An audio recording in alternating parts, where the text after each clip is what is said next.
Station Ghanpur MLA Kadiyam Srihari హన్మకొండలోని స్వగృహంలో media సమావేశం నిర్వహించారు. ఈ సందర్భంగా కడియం కావ్య మాట్లాడుతూ కాంగ్రెస్ పార్టీ వరంగల్ పార్లమెంట్ అభ్యర్థిగా అవకాశం కల్పించినందుకు సోనియా గాంధీ, మల్లికార్జున ఖర్గే, రాహుల్ గాంధీ, సీఎం రేవంత్ రెడ్డి, దీపాదాస్ మున్షీలకు ధన్యవాదాలు తెలిపారు.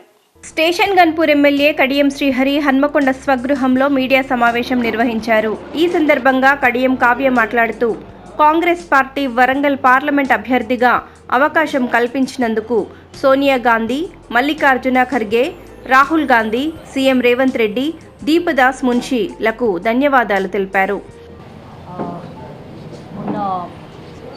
మన కాంగ్రెస్ పార్టీ అధినేత సోనియా గాంధీ గారు, మల్లికార్జున ఖర్గే గారు, ఏఐసిసి ప్రెసిడెంట్ దీపాదాస్ మున్షీ గారు, ఇతర ఏఐసిసి ప్రతినిధులు రాహుల్ గాంధీ గారు,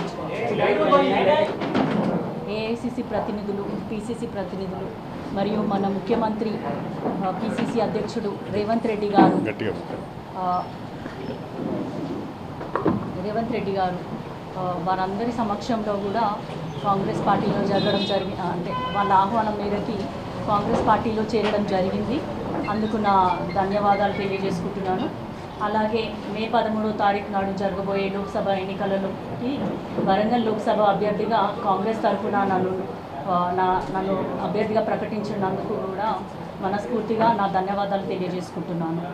అయితే ఈ అవకాశాన్ని నేను సద్వినియోగం చేసుకొని మా నాన్నగారిలాగే ఒక మచ్చలేని నాయకురాలిగా మరియు అభివృద్ధి ప్రధాన వరంగల్ని నిలిపే దిశగా నేను పనిచేస్తానని నేను తెలియజేసుకుంటున్నాను. మన ఇక్కడ లోకల్లో ఉన్న మంత్రులు కానీ, ఎమ్మెల్యేలు కానీ, పార్టీ కార్యకర్తలు మరియు ప్రజలందరూ కూడా నన్ను నిండు మనసుతో ఆశీర్వదించి వారి సహకారం అందజేసి నా విజయానికి కృషి చేయాలని మనస్ఫూర్తిగా కోరుకుంటున్నాను.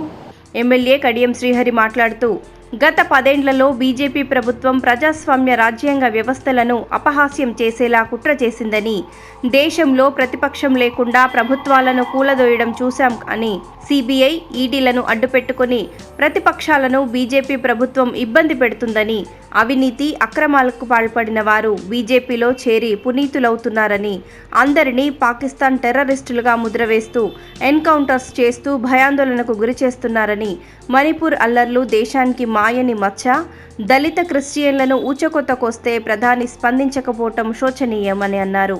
రిజర్వేషన్లు ఎత్తివేసే కుట్ర బీజేపీ చేస్తోందని, బీజేపీ అసత్యాలను అడ్డుకునే శక్తి కాంగ్రెస్కే ఉంది, ప్రాంతీయ పార్టీలకు సాధ్యం కాదని తెలిపారు. తెలంగాణలో కాంగ్రెస్ గాలి వీచిన నేనైతే గెలిచాను, బీఆర్ఎస్ అధికారం కోల్పోయింది. నియోజకవర్గ అభివృద్ధి కోసం కాంగ్రెస్ పార్టీలో చేరానని, బీఆర్ఎస్ను వీడటం నాకు ఇబ్బందిగానే ఉందని, కేసీఆర్పై నాకు గౌరవం ఉంది, నాకు అవకాశం ఇచ్చిన ప్రతి దానిని సద్వినియోగం చేసుకున్నానని తెలిపారు. పార్టీ మారిన వారి పట్ల కన్నా నాపై సంస్కారం, సభ్యత మర్చి ఆరోపణలు చేస్తున్నారని, బీఆర్ఎస్ నేడు ఈ దుస్థితికి రావటానికి కారణం పల్లా రాజేశ్వర్ రెడ్డి అని మండిపడ్డారు. మీ అందరి చరిత్ర నాకు తెలుసు, వాటిని బయట పెడితే ప్రజల్లో తిరగలేరు. నేను కబ్జా పెట్టిన వాటిని నిరూపించి, నాపై చేసిన ఆరోపణలు నిరూపిస్తే పోటీ నుంచి తప్పుకుంటానని హెచ్చరించారు.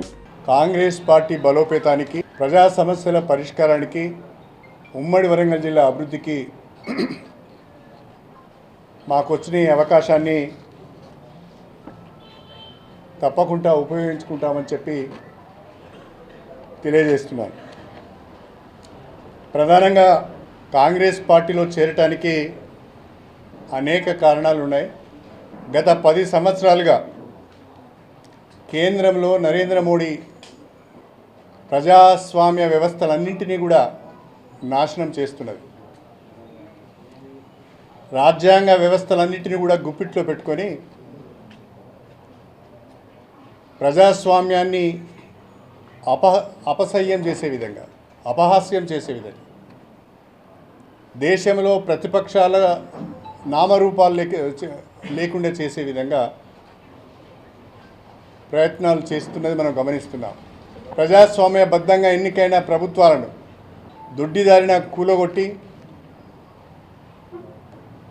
బెదిరించి, లొంగ తీసుకొని సిబిఐ కేసులలో, ఈడీ కేసులలో ఇరికించి ప్రతిపక్ష పార్టీలను ఇబ్బంది పెడుతున్న పరిస్థితిని మనం గమనిస్తున్నాం. ప్రతిపక్షంలో ఉన్నప్పుడు ఒక నిందితుడుగా ఉన్న వ్యక్తి భారతీయ జనతా పార్టీలో చేరగానే పునీతుడు అయిపోతున్నాడు. అతనిపైన ఏ రకమైన చర్యలు తీసుకోవడం లేదు. ఒకవేళ కేసులున్నా వాయిదా వేస్తున్నారు. అంతేకాకుండా భారతదేశంలో ఉన్న ముస్లిం మైనారిటీస్కు భద్రత లేదు. అందరినీ టెర్రరిస్టులుగా ముద్రవేసి అందరినీ పాకిస్తాన్ మద్దతుదారులుగా ముద్రవేసి అక్రమంగా కేసులు పెట్టి ఎన్కౌంటర్లు చేస్తున్నారు. ఈ 10 ఏళ్ల కాలంలో దేశంలో దళితుల పైన దాడులు విపరీతంగా పెరిగిపోయినాయి. దళిత మహిళల మానభంగాలకు లెక్కే లేదు. అడ్రస్ లేకుండా పోయిన హత్యలు ఎన్నో ఉన్నాయి. కొన్ని రాష్ట్రాలలో, కొన్ని డబుల్ ఇంజన్ ప్రభుత్వాలున్న రాష్ట్రాలలో ఒక ఇన్సిడెంట్ జరిగితే పోలీస్ స్టేషన్కి వెళ్ళి రిపోర్ట్ చేసే పరిస్థితి లేదు. ఒక భయానక వాతావరణాన్ని సృష్టిస్తున్నారు. భారతదేశ ప్రజాస్వామ్య వ్యవస్థకే ఒక మచ్చ మణిపూర్ అల్లర్లు. వందలాది చర్చిలను కాలబెట్టారు. వేలాది మందిని రోడ్లపైన దాడులు చేశారు. మహిళలను వివస్త్రలను చేశారు. మానభంగాలు చేశారు. దళిత క్రిస్టియన్స్ని అందరినీ ఊచకోత కోశారు. కానీ ప్రధానమంత్రిలో మాత్రం చలనం లేదు.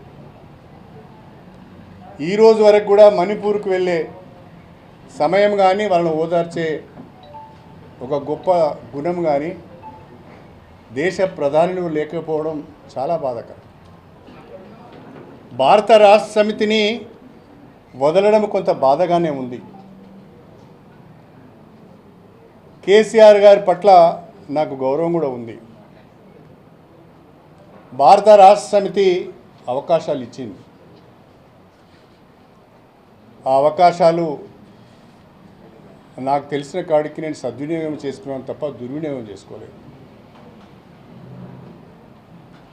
ప్రత్యేకంగా కేసీఆర్ గారి పైన నేను ఏ రకమైన విమర్శలు చేయదలుచుకోలేదు.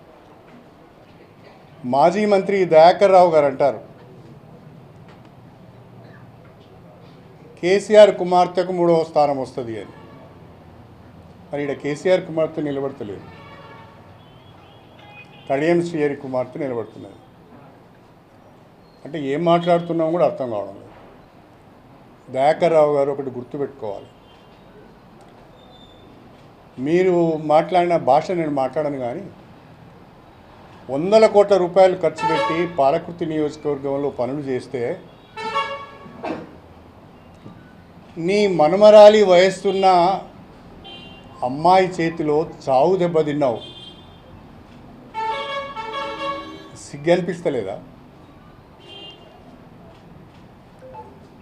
ఈ అహంకారం మాటలు, ఈ బల్పు మాటలే కదా ఇంత దూరం తీసుకొచ్చినాయి. ఇంకా తగ్గించుకోకపోతే ఎట్లా? భాష అయితే దారుణంగా ఉన్నది. నేను అవినీతికి పాల్పడ్డానని, నేను దోపిడీ చేశానని చాలా మాటలు మాట్లాడుతున్నాను. ఇలా కేసీఆర్ గారు భారత రాష్ట్ర సమితి ఈ స్థితికి రావటానికి, ఈ దుస్థితికి రావటానికి కారణం పల్లారాజేశ్వరరెడ్డి లాంటి చీడ పురుగులు చేరి నాశనం చేశారు. తెల్లారు లేస్తే పక్కన ఉండి చెప్పుడు మాటలు, లేనిపోని మాటలు చెప్పి పార్టీని భ్రష్టు పట్టించారు. నేను అడుగుతున్నా పల్లారాజేశ్వరరెడ్డి గారు, నా చరిత్ర అంతా బయట పెడతా అన్నాడు, నా దోపిడీ అంతా బయట పెడతా అన్నాడు. రాజేశ్వరరెడ్డి గారు అది ఎన్నికలకు ముందు చేస్తే మీకు ఉపయోగపడుతుంది. నేను ఎక్కడ తప్పు చేశాను, ఎక్కడ దోపిడీ చేశాను, ఎక్కడ భూ కబ్జాలు చేశాను, ఎవరి దగ్గర డబ్బులు తీసుకున్నానో మీరు ఒకసారి చెప్తే అది మీకు ఉపయోగపడుతుంది. అది చెప్పలేదనుకో, నువ్వు చేసిన ఆరోపణల పైన ఆధారాలతో బయటికి రాలేదనుకో, నీ బట్టలు తీసి జనగామ చౌరస్తాలో నిలబెట్టుడు మాత్రం ఖాయం.